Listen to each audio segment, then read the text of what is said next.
ಸುನೈನಾ 10ನೇ ಕ್ಲಾಸಲ್ಲಿ ಓದ್ತಿದ್ರು. ಅವರಿಬ್ರಲ್ಲಿ ಒಳ್ಳೆ ಫ್ರೆಂಡ್ಶಿಪ್ ಇತ್ತು. ಅವರಿಬ್ರು ಕ್ಲಾಸಲ್ಲಿ ತುಂಬಾನೇ ಖುಷಿಯಿಂದ ಇರ್ತಿದ್ರು. ಗೀತಾ ಹೇಳು, ರಾಜು ಗೋಸ್ ಟು ಸ್ಕೂಲ್ ಅದ್ರ ಪಾಸ್ಟ್ ಟೆನ್ಸ್ ಏನು? ನಂಗೊತ್ತಿಲ್ಲ. ನೋಡು, ನೀನ್ ಓದಲ್ಲಿ ತುಂಬಾ ಹಿಂದೆ ಇದೀಯಾ. ನಾನ್ ನಿಮ್ ತರ ಇದ್ದಾಗ ಎಷ್ಟು ಚೆನ್ನಾಗಿ ಓದ್ತಿದ್ದೆ ಗೊತ್ತಾ? ಎಲ್ಲ ಬಾಯ್ಪಾಠ ಆಗಿತ್ತು ನನ್ಗೆ.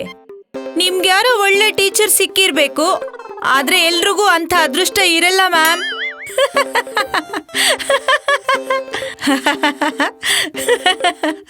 ಸುನೈನಾ, ನೀನ್ ಹೇಳು, ಲಿಟಲ್ ವಿಮೆನ್ನ ರೈಟರ್ ಯಾರು? ಗೊತ್ತಿಲ್ಲ ಮ್ಯಾಮ್. ಓದಿನಲ್ಲಿ ಗಮನ ಇಟ್ರೆ ತಾನೇ ಅರ್ಥ ಆಗೋದು. ನಿಮಗ್ ಗೊತ್ತಾ ಮ್ಯಾಮ್ ರಾಹುಲ್, ಸೋನು, ಆಕಾಶ್ ಯಾರು ಅಂತ? ನನ್ಗೇನ್ ಗೊತ್ತು? ಮಗಳ ಮೇಲೆ ಗಮನ ಇದ್ರೆ ಆವಾಗ ಗೊತ್ತಾಗತ್ತೆ. ಗೀತಾ ಮತ್ತೆ ಸುನೈನಾ ಇಬ್ರು ಕ್ಲಾಸಿಂದ ಹೊರಗೆ ಹೋಗಿ. ಗೀತಾ ಅವರಪ್ಪ ಪೊಲೀಸ್ ಆಗಿದ್ರು, ಸುನೈನಾ ಅವರಪ್ಪ ಡಾಕ್ಟರ್ ಆಗಿದ್ರು. ಪಪ್ಪ, ನೆಕ್ಸ್ಟ್ ಮಂತು ಮುರಾದಾಬಾದಲ್ಲಿ ನಿಮ್ ಡ್ಯೂಟಿ ಮುಗಿದ್ಮೇಲೆ ನಾವು ಶಿಮ್ಲಾಗ್ ಹೋಗಣ್ವಾ? ಸರಿ ಮಗಳೇ. ಗೀತಾ ತಕ್ಷಣ ಫೋನ್ ಮಾಡಿ ಈ ಮಾತನ್ನ ಸುನೈನಾಗ್ ಹೇಳ್ತಾಳೆ. ಸುನೈನಾ ಕೇಳು, ನೆಕ್ಸ್ಟ್ ಮಂತು ನಮ್ ಫ್ಯಾಮಿಲಿ ಶಿಮ್ಲಾ ಟ್ರಿಪ್ಗೆ ಹೋಗ್ತಿದೀವಿ. ನೀನು ನಿಮ್ ಪಪ್ಪನ್ ಕೇಳು, ಅವಾಗ ಎಲ್ರೂ ಒಟ್ಟಿಗೆ ಹೋಗ್ಬೋದು. ಅಪ್ಪ, ನನ್ ಫ್ರೆಂಡ್ ಗೀತಾ ಅವ್ರ ಫ್ಯಾಮಿಲಿ ಜೊತೆ ಶಿಮ್ಲಾಗ್ ಹೋಗ್ತಿದ್ದಾಳೆ. ನಾವು ಅವ್ರ ಜೊತೆ ಹೋಗೋಣ ಅಪ್ಪ. ನೆಕ್ಸ್ಟ್ ಮಂತ್ ನೀವು ಹಾಸ್ಪಿಟ್ಲಿಂದ ರಜಾ ತಗೊಳ್ಳಿ. ಸರಿ ಮಗಳೇ. ಮಾರನೇ ದಿನ ಗೀತಾ ಮತ್ತೆ ಸುನೈನಾ ಬಸ್ ಸ್ಟಾಪ್ ಅಲ್ಲಿ ನಿಂತಿರ್ತಾರೆ. ಈಗ ನಾವಿಬ್ರು ಶಿಮ್ಲಾನಲ್ಲಿ ಮೋಜು ಮಸ್ತಿ ಮಾಡೋಣ. ಹಾ. ಗೀತಾ ಮತ್ತು ಸುನೈನಾ ತುಂಬಾ ಹೊತ್ತಿನವರೆಗೆ ಬಸ್ಗೋಸ್ಕರ ವೇಟ್ ಮಾಡ್ತಿರ್ತಾರೆ. ಆದ್ರೆ ಸ್ಕೂಲ್ ಬಸ್ ಬರೋದೇ ಇಲ್ಲ ಅಲ್ವೇ? 8:30 ಆಗೋಯ್ತು. ಇನ್ನುವರೆಗೂ ಯಾಕೆ ಬಸ್ ಬರ್ಲಿಲ್ಲ? ಆಗ ಬಸ್ ಡ್ರೈವರ್ ಖಾಲಿ ಬಸ್ ತಗೊಂಡ್ ಬರ್ತಾನೆ. ಮಗಳೇ, ವೈರಸ್ ಎಲ್ಲ ಹರಡಿದೆ, ಶಾಲೆ ಇವತ್ತಿಂದ ಇರಲ್ಲ, ನಾಳೆಯಿಂದ ದೇಶದಲ್ಲೆಲ್ಲ ಲಾಕ್ಡೌನ್ ಇದೆ. ಅಲ್ಲ ಕಣೆ, ಇನ್ಮೇಲ್ ಸ್ಕೂಲಲ್ಲಿ ಮೋಜು ಮಸ್ತಿ ಮಾಡೋಕ್ ಆಗೋದಿಲ್ಲ. ಇಬ್ರು ನಿರಾಸೆಯಿಂದ ಮನೆ ಕಡೆ ಹೊರಡ್ತಾರೆ. ಮನೆಗ್ ಬರ್ತಿದ್ದಾಗೆ ಗೀತಾ ಅವ್ರ ಅಮ್ಮನ್ ಕೇಳ್ತಾಳೆ, ಮಮ್ಮಿ, ಡ್ಯಾಡಿ ಎಲ್ಲಿ? ಕಂದ, ಅವ್ರಿಗೆ ಫೋನ್ ಬಂದಿತ್ತು, ಅವರು ಮುರಾದಾಬಾದ್ ಹೋದ್ರು. ಮತ್ತೀಗ ನಮ್ ಶಿಮ್ಲಾ ಟ್ರಿಪ್ ಹೇಗೆ? ಎಷ್ಟೋ ದಿನ ಆದ್ಮೇಲೆ ಡ್ಯಾಡಿ ಮನೆಗ್ ಬಂದಿದ್ರು. ಅಲ್ಲಿ ಸುನೈನಾ ಮನೆಗ್ ಬರ್ತಿದ್ದಾಗೆ ಅವರಪ್ಪ ಹಾಸ್ಪಿಟ್ಲಿಗೆ ಹೋಗಕ್ಕೆ ರೆಡಿ ಆಗಿರ್ತಾರೆ. ಅಪ್ಪ, ಸಂಜೆ ಬೇಗ ಬನ್ನಿ, ಬ್ಯಾಡ್ಮಿಂಟನ್ ಆಡೋಣ. ಆಯ್ತು ಮಗಳೇ. ಸುನೈನಾ ತಡರಾತ್ರಿವರೆಗೂ ಅವರಪ್ಪನ್ ದಾರಿ ಕಾಯ್ತಾ ಇರ್ತಾಳೆ. ಆದ್ರೆ ಅವರಪ್ಪ ವಾಪಸ್ ಬರೋದೇ ಇಲ್ಲ. ಅಪ್ಪ ಯಾಕೆ ಇನ್ನೂ ಬಂದಿಲ್ಲ? ನಾನು ಈಗ್ಲೇ ಅವ್ರಿಗೆ ಫೋನ್ ಮಾಡ್ತೀನಿ. ಸುನೈನಾ ಅವರಪ್ಪನ್ಗೆ ಫೋನ್ ಮಾಡ್ತಾಳೆ. ಅಪ್ಪ, ಯಾವಾಗ ಬರ್ತೀರಾ? ಮಗಳೇ, ಇವತ್ ಬರಕ್ಕಾಗೋದಿಲ್ಲ. ಆಸ್ಪತ್ರೆ ತುಂಬಾ ಎಲ್ಲ ರೋಗಿಗಳು ತುಂಬಿಕೊಂಡಿದ್ದಾರೆ. ಅಚಾನಕ್ ಆಗಿ ವೈರಸ್ ಕೇಸ್ಗಳು ತುಂಬಾ ಜಾಸ್ತಿ ಆಗಿವೆ. ನಿನ್ ಮನೆಯಿಂದ ಮಾತ್ರ ಆಚೆ ಬರ್ಬೇಡ. ಅಲ್ಲಿ ಗೀತಾ ಅವರಪ್ಪ ರೋಡಲ್ಲಿ ಹೋಗ್ತಿರೋ ಎಲ್ರಿಗೂ ಸಮಜಾಯಿಷಿ ಕೊಡ್ತಿರ್ತಾರೆ. ಅಣ್ಣಯ್ಯ, ನೀವು ಮನೆಯಿಂದ ಹೊರಗಡೆ ಬರಬೇಡಿ. ನಾನು ನನ್ನ ತಾಯಿಗೆ ಔಷಧಿ ತರಕ್ ಬಂದಿದ್ದೀನಿ. ಸರಿ, ಹಾಗಾದ್ರೆ ಮೆಡಿಕಲ್ನಲ್ಲಿ ನಿಮ್ಗೋಸ್ಕರ ಒಂದು ಮಾಸ್ಕ್ ಕೂಡ ಖರೀದಿ ಮಾಡಿ. ಮಾಸ್ಕ್ ಹಾಕೊಳ್ದೆ ನೀವು ಅಲ್ಲಿ ಇಲ್ಲಿ ಸುತ್ತಾಡಬೇಡಿ. ಗೀತಾ ಅವರ ಅಪ್ಪನಿಗೆ ಒಂದು ಫೋನ್ ಬರುತ್ತೆ. ಅವರು ದೀನ್ಪುರ್ ಮೊಹಲ್ಲಾನಲ್ಲಿ 4 ಜನನ ಹಿಡಿಯಕ್ ಹೋಗ್ಬೇಕು ಅಂತ.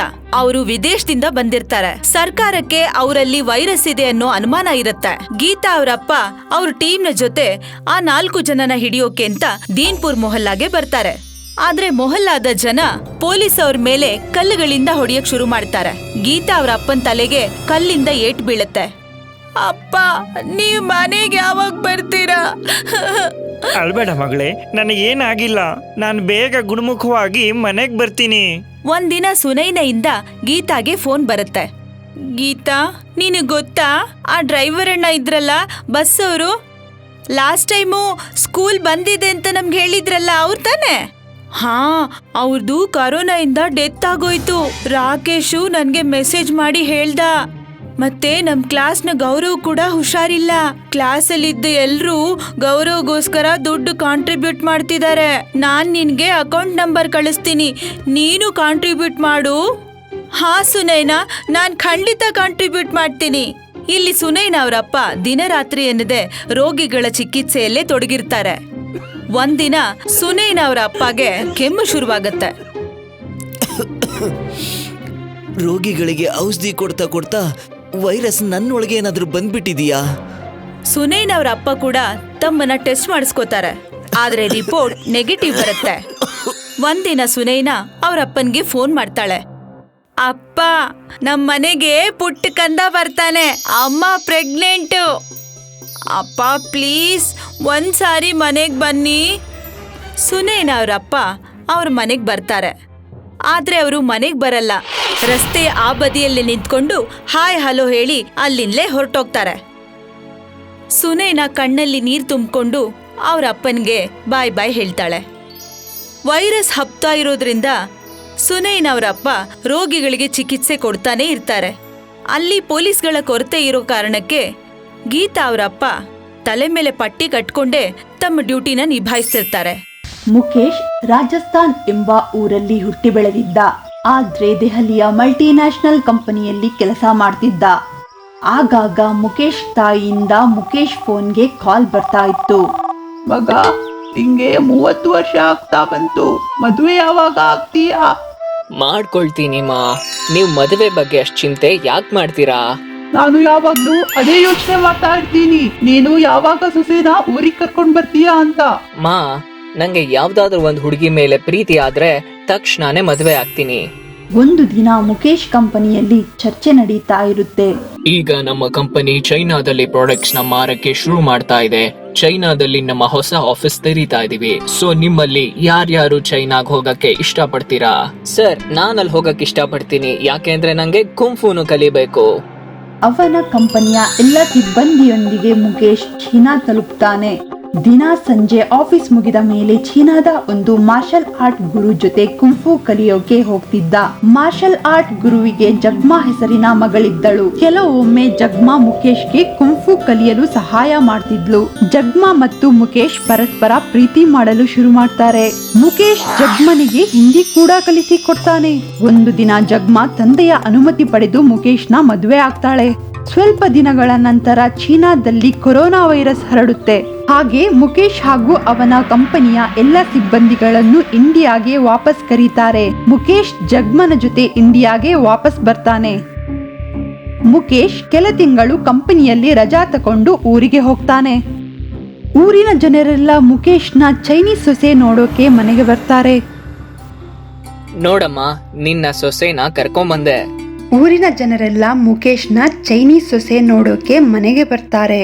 ಮಗ, ನಿಂಗೆ ನಮ್ ದೇಶದಲ್ಲಿ ಯಾವ ಸೊಸೆ ಕೂಡ ಸಿಗ್ಲಿಲ್ವಾ? ಹೋಗಿ ಹೋಗಿ ಚೀನಾದಿಂದ ಸೊಸೆ ತಂದಿದ್ಯಾ? ಮಾ, ಸೊಸೆನೇ ಅಲ್ವಾ?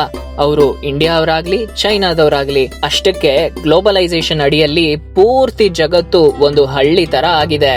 ಆದ್ರೆ ಅವಳಿಗೆ ನಮ್ ಭಾಷೆ ಕೂಡ ಅರ್ಥ ಆಗಲ್ವಲ್ಲ. ಇಲ್ಲಮ್ಮ, ಜಗ್ಮಾಗೆ ಕನ್ನಡ ಮಾತಾಡಕ್ಕೆ ಬರುತ್ತೆ. ಜಗ್ಮಾ, ಕನ್ನಡದಲ್ಲೇನಾದ್ರೂ ಮಾತಾಡ್ ತೋರ್ಸು. ಹಾ, ನಮಸ್ತೆ ಅತ್ತೆ. ಜಗ್ಮಾ ರಾತ್ರಿ 3 ಗಂಟೆಗೆ ಎದ್ದೇಳ್ತಿದ್ಲು. ಜೋರಾದ ಧ್ವನಿಯಿಂದ ಹ ಹಯ್ಯ ಹು ಕುಂಫು ಹವ್ಯಾಸ ಮಾಡ್ತಿದ್ಲು. ಒಂದು ದಿನ ಜಗ್ಮಾ ಕುಂಫು ಪ್ರಾಕ್ಟೀಸ್ ಮಾಡ್ತಿರುವಾಗ ನೇತಾಕಿರೋ ಹಾಲಿನ ಮಡಕೆಗೆ ಕೈ ತಾಗಿ ಕೆಳಗೆ ಬಿದ್ದು ಮಡಿಕೆ ಹೊಡೆದು ಹಾಲೆಲ್ಲ ನೆಲಪಾಲಾಗುತ್ತೆ. ಅರೆ ಮುಖೇಶ್, ನೀನು ಎಂತ ಸೊಸೆ ತಂದಿದ್ಯಾ? ರಾತ್ರಿ ಹೊತ್ತಲ್ಲಿ ಬೇಗ ಎದ್ದು ಕಿರ್ಚಾಡ್ತಿರ್ತಾಳೆ. ಹಾಗೆ ಒಂದು ಮಡಿಕೆ ಹಾಲು ಕೂಡ ವ್ಯರ್ಥ ಮಾಡಿದ್ಲು. ಅಯ್ಯೋ ಮಾ, ಸ್ವಲ್ಪ ಹಾಲ್ ಚಲ್ತು ತಾನೆ, ಹೋಗ್ಲಿ ಬಿಡು, ನಾನು ಡೈರಿಗೆ ಹೋಗಿ ತರ್ತೀನಿ. ಒಂದು ದಿನ ಮುಖೇಶ್ ತಾಯಿಗೆ ಅನಾರೋಗ್ಯ ಉಂಟಾಗುತ್ತೆ. 3-4 ದಿನ ಕಳೆದ್ರೂ ಸರಿ ಹೋಗ್ತಿರ್ಲಿಲ್ಲ. ಮುಖೇಶ್ ತಾಯಿ ಟಿವಿಯಲ್ಲಿ ಚೀನಾ ಕೊರೋನಾ ವೈರಸ್ ಬಗ್ಗೆ ನ್ಯೂಸ್ ನೋಡ್ತಾಳೆ. ಅವಳು ಮುಖೇಶ್ ಜೊತೆ ಹೇಳ್ತಾಳೆ, ಮಗ, ನಂಗೆ ಕೊರೋನಾ ವೈರಸ್ ಬಂದಿದೆ ಅನ್ಸುತ್ತೆ. ಮತ್ತೆ ಇದಕ್ಕೆ ಕಾರಣ ನಿನ್ ಪತ್ನಿನೇ. ಅವಳು ಖಂಡಿತ ಅಲ್ಲಿಂದ ಕೊರೋನಾ ವೈರಸ್ ಇಲ್ಲಿಗೆ ತಂದಿದ್ದಾಳೆ. ಆ ಥರ ಏನು ಇಲ್ಲಮ್ಮ. ಜಗ್ಮಾ ವೈರಸ್ನು ತಂದಿಲ್ಲ, ನಿಂಗೂ ಅನ್ಸಿಲ್ಲ. ಇದೊಂದು ಸಾಮಾನ್ಯವಾದ ಕಾಯಿಲೆ, ಸ್ವಲ್ಪ ದಿನದಲ್ಲೇ ಸರಿ ಹೋಗುತ್ತೆ. ಮುಖೇಶ್ ತಾಯಿಯ ಮಾತು ಊರೆಲ್ಲ ಹರಡುತ್ತೆ. ಊರಲ್ಲಿ ಎಲ್ಲರಿಗೂ ಹುಷಾರಿಲ್ಲದೆ ಆದಾಗ ಊರವರೆಲ್ಲ ಜಗ್ಮಾ ಮೇಲೆ ಸಂದೇಹ ಪಡಲು ಪ್ರಾರಂಭಿಸುತ್ತಾರೆ. ಒಂದು ದಿನ ಊರವರೆಲ್ಲ ಮುಖೇಶ್ ಮನೆಗೆ ಬಂದು ಹೇಳ್ತಾರೆ, ನಿನ್ ಹೆಂಡತಿನ ಊರಿಂದ ಹೊರಗಡೆ ಹಾಕು, ಇವಳು ಹಳ್ಳಿಗೆ ವೈರಸ್ ತಂದಿದ್ದಾಳೆ. ನಿಮ್ಗಳಿಗೆಲ್ಲ ಹೀಗ್ ಹೇಳಕ್ಕೆ ಅಧಿಕಾರ ಇಲ್ಲ. ನಡೀರಿ ಹಾಸ್ಪಿಟಲ್ಗೆ ಹೋಗೋಣ, ಅಲ್ಲಿ ತಪಾಸಣೆ ಮಾಡಿ ನೋಡೋಣ. ಮುಖೇಶ್ ಜಗ್ಮಾನ ಕರ್ಕೊಂಡು ಆಸ್ಪತ್ರೆ ಹೋಗ್ತಾನೆ. ಮತ್ತೆ ಅವನ ಹಿಂದೆ ಕೆಲ ಊರವರು ಹೋಗ್ತಾರೆ. ಡಾಕ್ಟರ್ ಅವಳನ್ನು ಪರೀಕ್ಷಿಸುತ್ತಾರೆ. ಜಗ್ಮಾಗೆ ಕೊರೋನಾ ವೈರಸ್ ಇಲ್ಲ. ಕೆಲ ಊರವರು ಕೂಡ ಡಾಕ್ಟರ್ ಜೊತೆ ಪರೀಕ್ಷೆ ಮಾಡ್ತಾರೆ. ಪರೀಕ್ಷೆ ಮಾಡಿದ ನಂತರ ಊರಲ್ಲಿ ಯಾರಿಗೂ ಕೂಡ ಕೊರೋನಾ ವೈರಸ್ ಇರಲ್ಲ. ನೋಡಿದ್ರಲ್ಲ ನೀವು ಊರವರೆಲ್ಲಾನು, ಯಾವುದೇ ರೀತಿ ಸಾಕ್ಷಿ ಆಧಾರ ಇಲ್ಲದೆ ಅಪವಾದ ಹೊರಿಸೋದು ಸರಿಯಲ್ಲ. ಯಾವಾಗಾದ್ರೂ ಈ ರೀತಿಯಾದ ಸಾಂಕ್ರಾಮಿಕ ರೋಗ ಬರುತ್ತೆ, ಆಗ ನಾವು ಹೆದರ್ಕೊಳ್ಳಬಾರ್ದು, ತಪ್ಪು ಮಾಹಿತಿನ ಹರಡ್ಲೂಬಾರ್ದು. ಡಾಕ್ಟರ್ ಹತ್ರ ಹೋಗಿ ತಪಾಸಣೆ ಮಾಡಿಸ್ಕೊಳ್ಬೇಕು. ಊರವರೆಲ್ಲ ಜಗ್ಮಾ ಜೊತೆ ಕ್ಷಮೆ ಕೇಳ್ತಾರೆ. ನನ್ನ ಕ್ಷಮಿಸು ಮಗಳೇ. ಪರವಾಗಿಲ್ಲ ಅತ್ತೆ.